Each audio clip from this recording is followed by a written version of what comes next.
nandoon yung ibang ano, yung camel naglalakad sa tabing dagat. So gagawin din namin yan,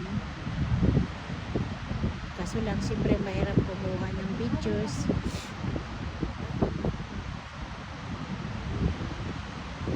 Iikot lang yan sila doon, umiikot yan doon sa ikot-ikutan ng dagat, and then babalik dito.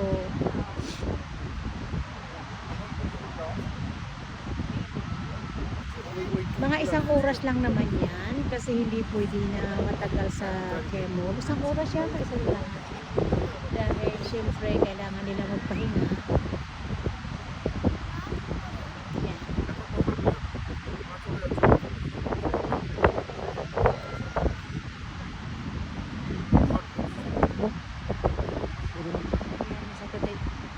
Desert, tabing dagat.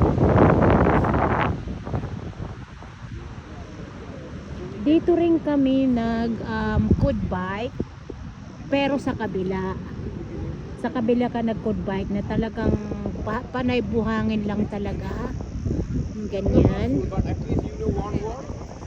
Oh, kailangan ako pumunta na dyan kasi bang iwanan ako. Thank you so much.